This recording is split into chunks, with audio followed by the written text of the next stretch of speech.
Hey, what's up, everybody? It's Letitia with Barefoot Gardening. I hope that you're doing well. I am looking at some seeds. So, if you can recall a couple videos ago, I fermented some tomato seeds and I also harvested some tomato seeds without doing the fermenting process. I've let them dry for a little bit, and so now I'm ready to store them. And so I just wanted to show you what I do to store them. There are several different ways you can do this. I feel like just don't overthink things. I am the master of overthinking. So when I say that, I really do mean it, okay? Because, it's just, we want to have success in our gardens and we want to do well and learn a lot. But like sometimes we have to remember, or we need to remember all the time, that there's really no right or wrong way. I think you should test everything and try and see, or not everything, but pick some things, 2 or 3 things, 2 or 3 ways, 2 or 3 methods, whatever it is. Figure out if it works for you over time, and then decide. It just takes time to decide what works for you. And so I don't like to use the language, this is the right way or this is the wrong way. But this is an option. And I think that's the way you should take everything that you watch or research. There are people that are seasoned in gardening. And I like to listen to those people, but I also like to listen to most people because I enjoy hearing different perspectives. So I'm not gonna say, that's not right, that you shouldn't do that. But, try this or try that and see if it works for you. So seed saving is one of those things. Some people save their seeds in refrigerators. Some people put them in boxes. Some people put them in plastic bags. Some people put them in paper bags. Some people put those, the seeds in. It's just totally different thing, a lot of different ways. So I just want to show you what I do. And so let's get right to it. Okay, let's start with after you have fermented your seeds or you have harvested seeds. So I showed the fermenting process in a couple of videos ago, but I've also just harvested the seeds just like this. So these are black cherry tomato seeds. And all I did was scrape them out of the tomato, blasted them with the hose as much as I could up from the sink. Or you can put them in a container, run some water through them, drain it off, and repeat that process. Then with these particular ones, you can just tell the streaks. I just scooped them out with my hands, did like this kind of, and then just pressed them down to the napkin, and they dried like so. Now, there are still flesh on these seeds, but they are dry. They're stuck to the napkin. And sometimes, to me, this isn't the best method for me because, I have to go through here and let me move these out of the way and kind of take my finger and just gently pop them off. And sometimes they go under my fingernail, right? But so this is just one way. I say use what you got. Okay. So I'm going to take some time popping those off. The seeds are not that clean, but they're okay. They're okay. So that's one way. And then once I get them all popped off, for instance, I used a coffee filter here. And so these just scrape right off. I've already kind of done that. Here's one I haven't done yet. And so I just move my finger over top and they move pretty well, right? They're not as stuck to the paper, like the paper towel ones. So I just gather them all up and then push them to the middle so I can just get my bag. And these are yellow tomatoes of some sort. I grew some yellow. They may be, they either are the persimmon tomatoes. They're like an orangish yellow. They may be Kellogg's Breakfast or Aunt German Green Starburst. I can't remember. So I remember the tomato is yellow though.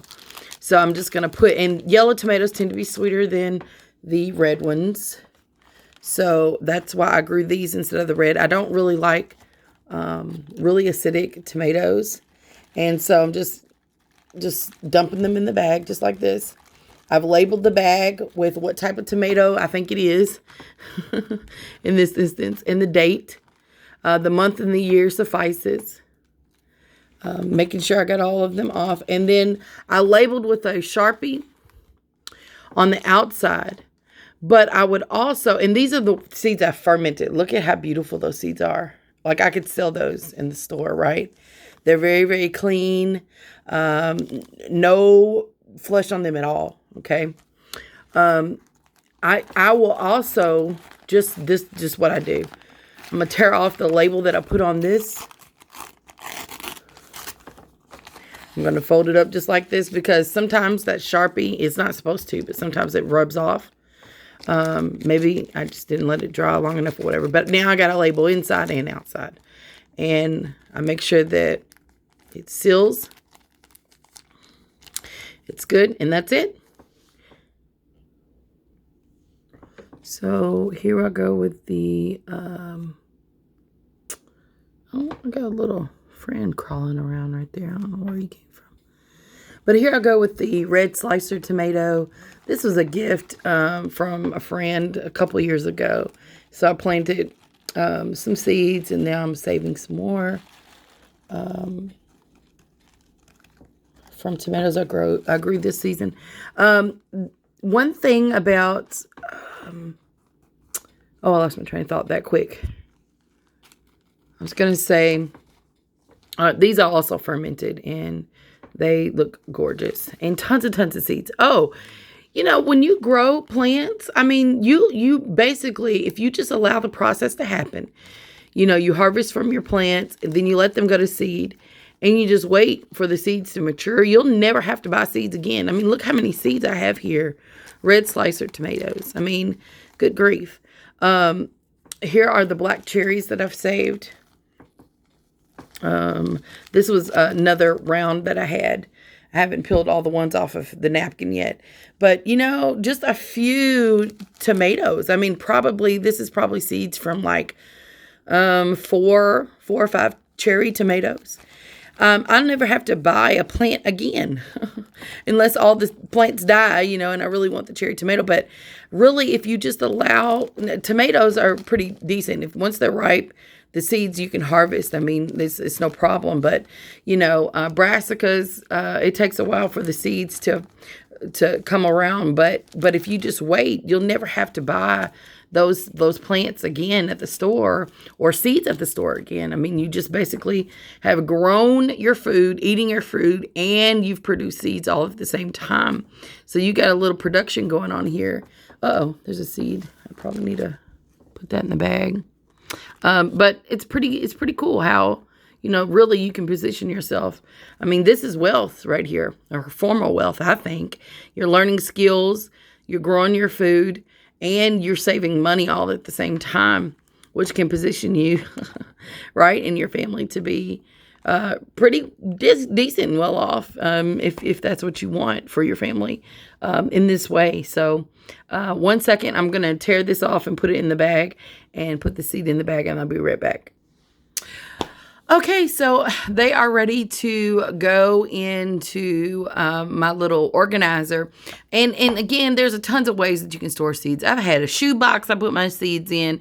I've never put my seeds in the refrigerator. All of them, you know, I was able to get seeds to germinate. But people do that. And there are some seeds that you may want to do that for specific reasons. But I'm not going to get into that in this video, but you can store seeds any way you want. I have this little pail here that I got from Dollar General. So I have some seeds in. Here are the little envelopes that I've put seeds in before. These are the ones I harvested from last year. So I have cherry tomatoes here. I have aroma tomato. I mean, red and green bell peppers in here. And so here's all asparagus beans. I have cantaloupe, butternut, squash, So just the pumpkin, and these were, I think, the jack-o'-lanterns. We harvested pumpkins from a farm, and so I just kept the seeds for that. And so, I mean, there's just tons of different ways you can store seeds. So I've used the little plastic envelopes. I've used these envelopes as well. And, people may argue that, well, you need to keep them out of a dry, keep them in a dry place because you don't want them to get wet. And that's true. So that's the risk you kind of run with using paper or envelopes like this versus the plastic ones. I understand that. I also put real quick in this cute little big girl farmer made this at her school the other day. I also have a basket that I just, throw stuff in. All right. So these are seeds that I've received from other gardening people from the gardening family. But this is one of the ways I organize my seeds. This is an old photo album. Okay. And so there's a bunch of different ways. I say pick one, try it, and see what works for you. Thank you all for watching. Bye.